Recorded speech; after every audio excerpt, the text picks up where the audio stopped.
Hey, what's up? I'm Peter from Media65, and there is no excuse anymore for bad sound in your video production. Today, good microphones like this one here are absolutely affordable, and you can use, even if you don't have access to good microphones, AI tools to dramatically enhance the sound of your video production. Based on a real-life production that I have recently made, I wanted to show you today what I do to improve my sound if the conditions during the recording were not perfect. So let's dive into it, but before we do, please don't hesitate also to follow me and to sign up, of course, to my channel.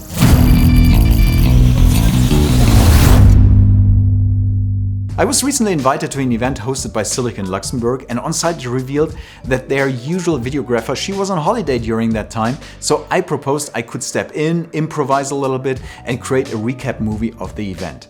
The only problem was I only had my iPhone 12 Pro with me and this tiny little Rode VideoMic ME. The VideoMic ME is definitely not a bad microphone, but for a loud environment like this was, it's a little bit more difficult to capture some good statements. But I tried to do my best, and I relied then after it on good AI tools to improve the sound.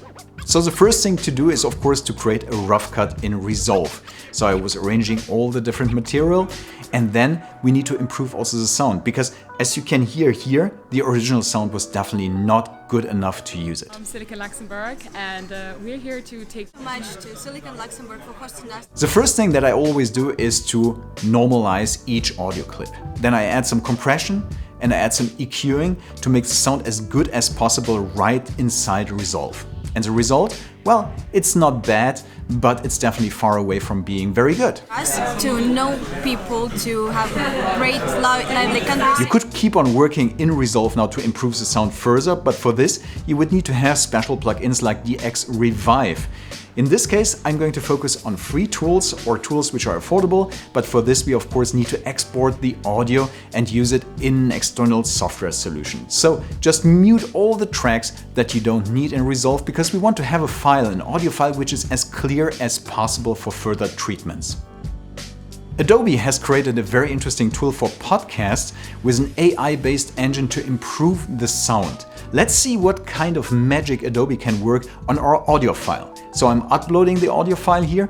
So after some processing, we can see the result. There is absolutely nothing that you could parameter except for the amount of the effect applied to the audio file. But let's have a look how Adobe was processing the file and what happened to it. Environment, such a morning with a breakfast in a beautiful hotel. Well, that's the founder's breakfast organized by Silicon Luxembourg. So you can see that already on my voice it improved quite a lot. But it becomes even more obvious when we go to the next voices which had been recorded in a very noisy environment. and we're here to take you behind the scenes of our Founder's Breakfast number 16. So you can see that the effect is pretty dramatic, and AI is here not only removing the background noise, but even adding frequencies which haven't been recorded during the recording itself. So now let's download everything and re-import it into Resolve to create the final mix. In Resolve, I create a new track, I import the new audio file on it, I mute of course the original audio file, but let's see now in an A/B test what the difference is between the original audio file and the new treated audio file. Hosting us today, and I would like to say that it's very interesting for us to know people, to have great lively conversation network. So as you can see, especially in the last recording, which was absolutely poor, we see a very clear improvement, and I can say the sound is maybe not perfect, but at least compared to what I initially recorded, it's definitely much better. So in conclusion, I can say that AI tools can dramatically improve your sound, even if you didn't have any environment which was very good to record. And as such, I predict that we're going to see in the future most of the video editing software that will come with filters built in where just you have to click on it and it will improve your sound. But still, this is not an excuse not to use any good microphones and to invest into good material, because the best is always to start with a good sound and improve the sound even further. And now, I would be happy if you would subscribe to my channel, and if you have any videos that you have created or enhanced based on the tips that I'm giving you, just put them in the comment section. I would be more than happy also if you would share these information with me. And now I know that you can do it.